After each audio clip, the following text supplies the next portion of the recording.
everyone! So I'm here today with a very exciting video. I'm going to be sharing my top 10 books of 2018. Now this list was very hard to make. I read a lot of awesome books this year, so if you ask me my top 10 books tomorrow, this list may have changed slightly.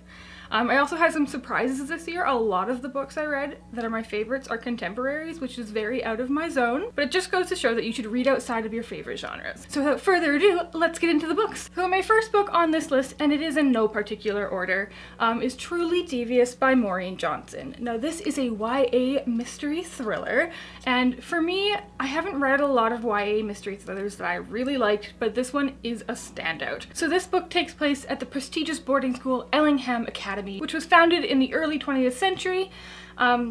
And shortly after the school was opened, the founder's wife and child were kidnapped. The only evidence left behind after this kidnapping was a cryptic note signed by a person called Truly Devious. Now, flash forward into the present, and a girl named Stevie Bell, who is a true crime aficionado, has started at Ellingham Academy, and she wants to solve this cold case. As Stevie is settling into school, getting to know her new board mates, getting to know her new group of friends, Truly Devious makes a comeback and murder has returned to Ellingham Academy. It is so much fun. I cannot wait for the sequel, which comes out in January and it's called The Vanishing Stair. I think this book was a bit underrated this year, and I totally encourage you to pick it up. Next up, I have Two Boys Kissing by David Levithan. This was a book that really surprised me. I was expecting to enjoy it, but not for it to be a new favorite. So this story follows Harry and Craig, who are two 17-year-old boys who want to break the world record for the world's longest ever kiss. That premise sounds quite fluffy and airy on the outside, but this book is actually narrated by a Greek chorus of the generation of gay men lost to AIDS. So it's very impactful, very heartfelt, very moving, and it doesn't just follow Harry and Craig's story, it also follows a lot of the characters around the event that's happening, and it's kind of little vignettes into different people's lives around these two boys. It's a very short novel, you can fly through it, it's just wonderful. Next up, I have The Fifth Season by N.K. Jemisin. This was another book that completely blew me off my feet. This is just such a rich and complex fantasy sci-fi story, and it's probably the most cleverly written book I have ever put my hands on. I actually really need to reread it because I think it took me so long to figure out what was happening, and as soon as it was like a light bulb switch in my brain when I figured out how the story was being told, because it is a little bit like a puzzle in a way. Such a fascinating world full of really, really complex characters that were seriously flawed, but also I adored them. And I also wanted to point out that this is one of the very few adult fantasy novels that I have ever read that is full of really great diversity. Like, there's tons of different people of color, different sexualities, different gender identities, different family dynamics. It was just so well presented. I still think about this book to this day. Cannot wait to reread it in 2019 so we can finally read the third book in the series. Next up is my first OwlCrate book on this list, but not the last, and that is Ace of Shades by Amanda Foody. I just love this book so much. It follows a girl named Salta who has been kind of raised to be a proper young woman, and then one day her mother goes missing. So she has to travel to the City of Sin, New Rains, and the only kind of lead she has there is the name Levi Glaser, who she has to team up with in an event and try to find her mother. That said, Levi's not really up to her standards of person. He is a con man and a street lord. This book was just so much fun, full of so much adventure. The magic system is really unique and cool. I cannot wait for the next book in this series. It is just phenomenal. Next up, we have Bridge of Clay by Markus Zusak. I knew I was gonna like this book, but I didn't really know how much. I really liked The Book Thief, and I really loved I Am the Messenger, but this book is probably my favorite Markus Zusak book. So this book follows the 5 Dunbar boys, who are 5 brothers who mother has passed away and have been abandoned by their father and are kind of left to raise themselves. It focuses mostly on the brother Clay, but it's told from the point of view of the brother Matthew, and it is just a wonderful story about family. I will say there is a plot to this book, but it is mostly characters in this one. I just grew to deeply love every single one of these brothers, even again through their flaws and through their skewed dynamics and their troubles. They are just a deeply interesting people. I also really enjoyed the sections of this book that focused on the boy's mother and her journey from a child and ultimately ending up living in Australia and having this family. It was such a beautifully written book. I absolutely recommend the audiobook for this one. Markus Zusak narrates it, and it is done in such a fascinating way. Cannot wait to revisit this one soon. Next up, I have The Strange Fascinations of Noah Hypnotik by David Arnold. I adore this book. It is one of my favorite contemporaries of all time now. And it follows a high school senior named Noah who is kind of trying to figure out what he wants from his life. He is a swimmer, but he doesn't really want to be a swimmer, but his parents and his coaches are all trying to encourage him to try to get scholarships, and he's not sure if that's what he wants. He's also really good friends with a set of twins, and they call themselves the Fragile Triangle, and they just have such an interesting high school dynamic.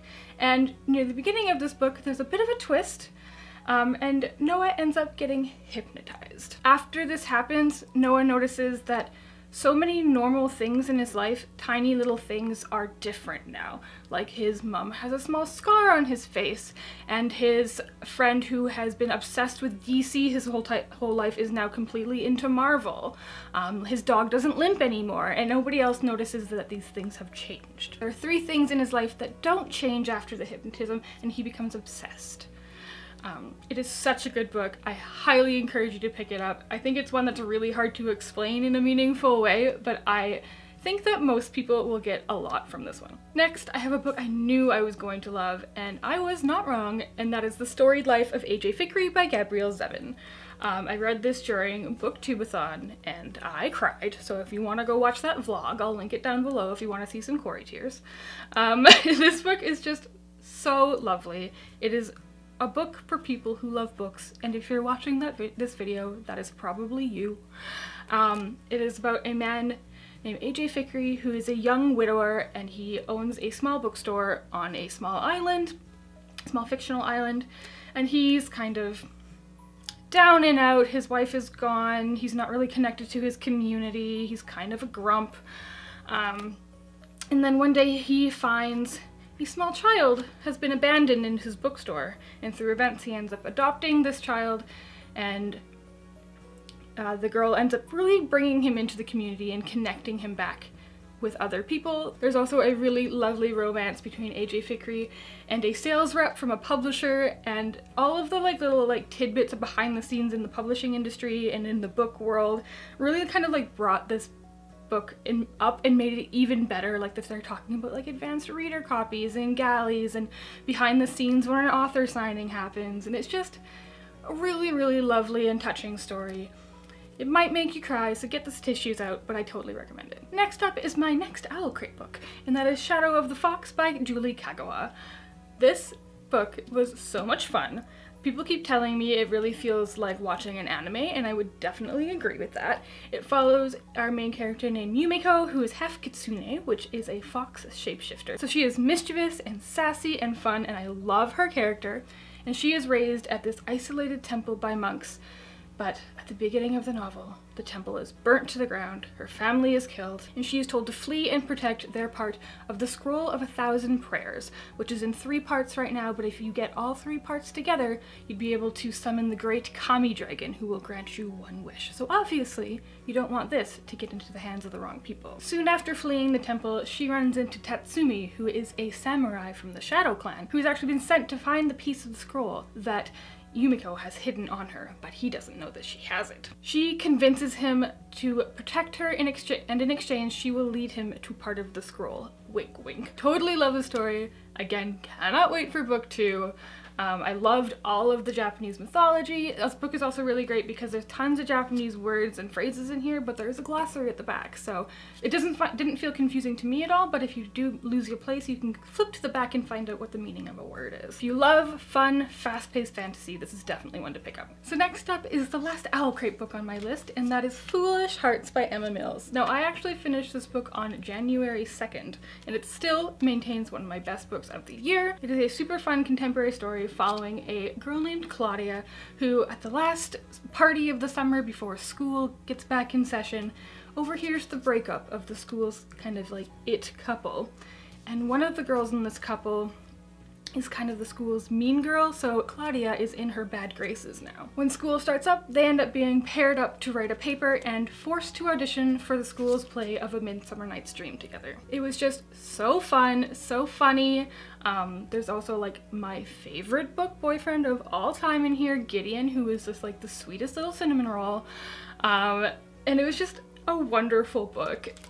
There's so much great friendship stories. There's an obsession with a boy band. She has a really good like online gaming friend and community, and there's great discussions about family. There's just so much that happens in here, but it's such a sweet story that is sure to leave you with a smile on your face. And last but certainly not least is probably my new favorite book of all time, and that is A Little Life by Hanya Yanagihara.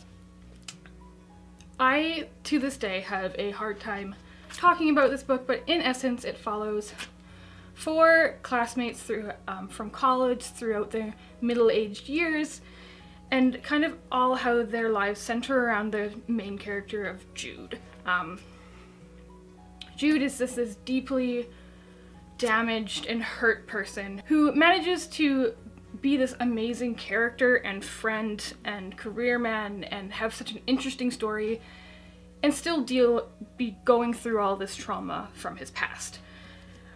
It is a really, really cool exploration of friendship in the 21st century, set in New York City. It is just phenomenal, and I have a hard time articulating just how much this book meant to me. It is very, very tough. To this day, I wake up in the middle of the night thinking about these poor characters, but it is astonishing. Again, if you weren't aware, this is a very adult book, has lots of content warnings for all sorts of abuse and addictions and mental health and suicide and self-harm and many things beyond that. It is a really tough read, but it is so good, and I had to put it as my favorite book of the year. Alright guys, so those were 10 of my very favorite books of the year. Now let me know down in the comments some of the books that you really liked in 2018. They do not need to have come out in 2018. There's just so many good books coming out constantly. I'm always adding to my TBR pile. Now if you like this video, please give it a big thumbs up and subscribe for more. Happy reading, and thanks for being awesome. Bye!